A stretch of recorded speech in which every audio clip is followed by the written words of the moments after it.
Hello everyone, I am your host for this evening. I am Renalyn Ordis, a Miss Agad 3 student from the University of Science and Technology of Southern Philippines. By the way, I'd like to say hi to our beautiful and lovely instructor, Ma'am Helena Acot.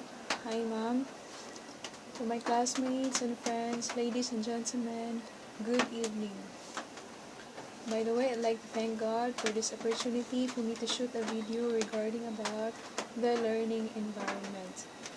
Now, some of you might say that the learning environment is a place.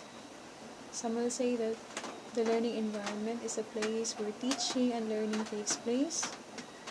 Now, all of your answers are correct, and you will learn more about the learning environment as we go along with our topic this evening.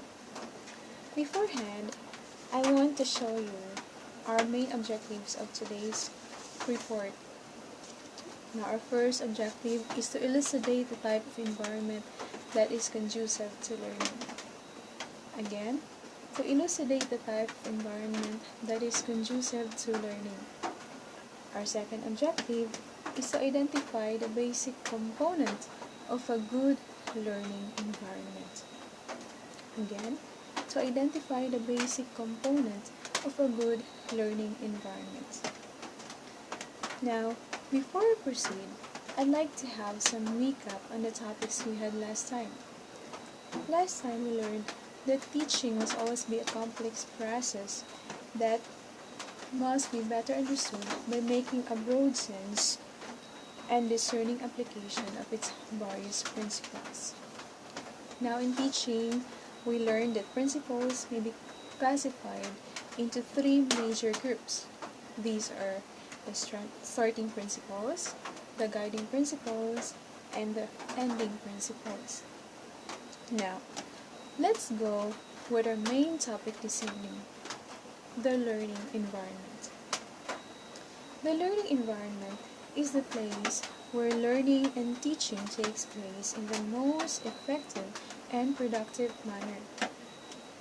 It consists of the classroom and all the instructional features and the non-threatening classroom climate needed in planning and implementing all teaching and learning activities. Now, the first thing that we're going to tackle this evening is the arrangement of furniture. Now, the furniture, like the table for demonstrations, located in front of the room, and the chairs facing it are neatly arranged with sufficient spaces in between for ease in moving around. Display shelves for safekeeping of projectors, collections, and outstanding artworks are located at the sides.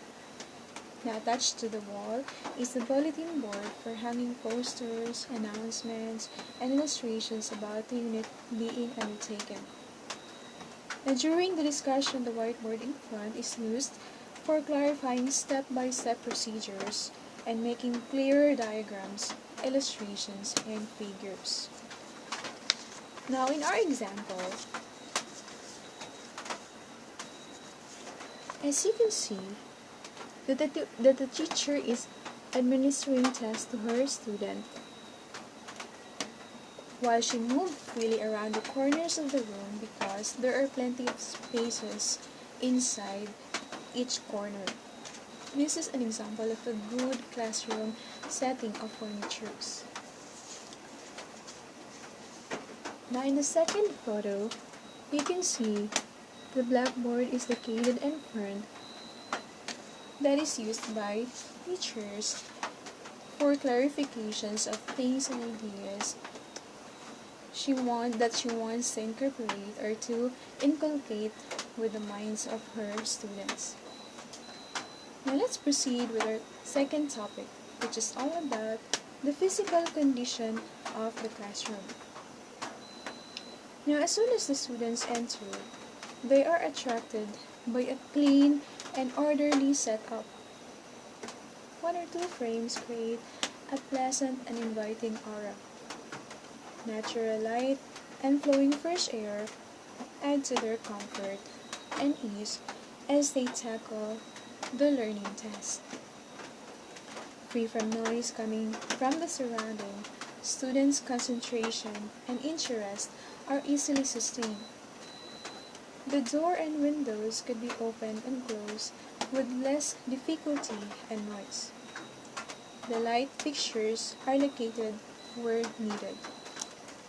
Now in our next example, as you can see in this photo, that the classroom is well ventilated with enough and sufficient lights inside. Therefore, this is a good example of a good learning environment. Now let's proceed with our next topic, which is all about the classroom procedures. Now, the clear and enthusiastic voice of the teacher that elicits equally eager and keen responses from the students helps create a conducive and beneficial ambience for learning.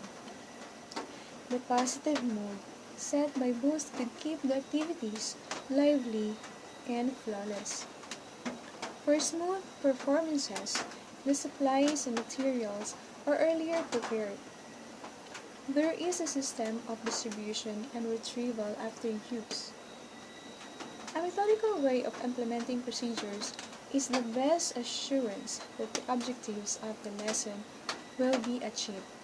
Again, a methodical way of implementing procedures is the best assurance that the objectives of the lesson will be achieved. Now let's go with interactions. A diverse situation may exist in the classroom at any given time. Students differ in abilities and interests, while teachers likely employ different strategies. Teachers must be sensitive to positive or negative interactions and must immediately undertake an instant revision or adjustments in the methodology when necessary. Their primary goal is to be able to motivate them to work harmoniously. Thereafter, inculcate the values of cooperation and congeniality.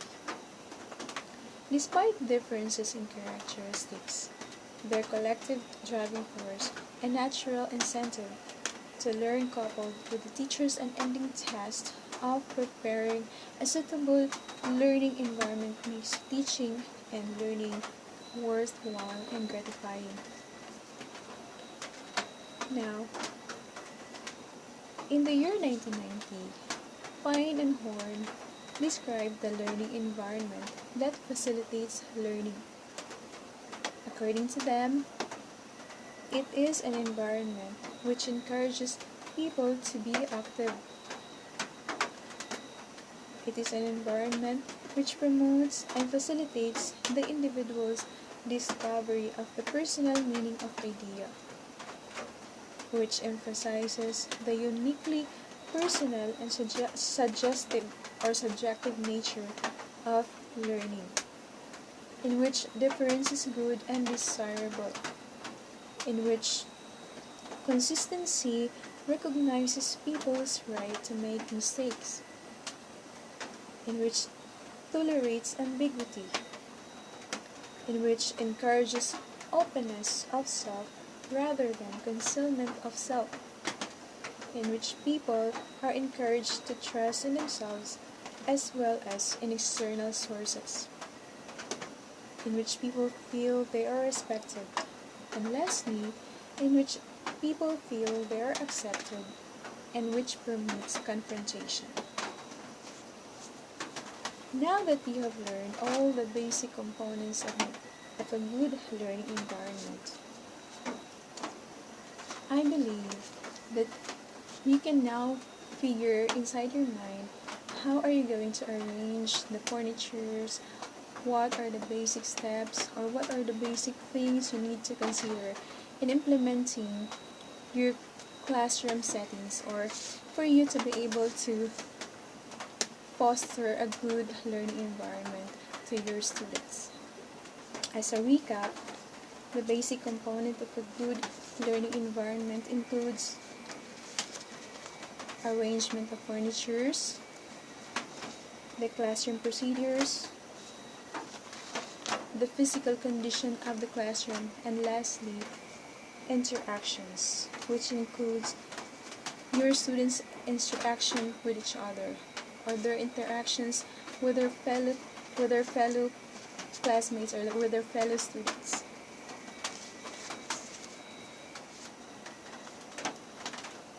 And according to Pine and Horn, that a good learning environment will make people feel they are accepted and in which permits confrontation.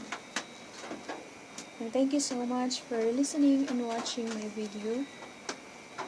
Have a blessed evening to each and everyone. God bless you all and have a good night.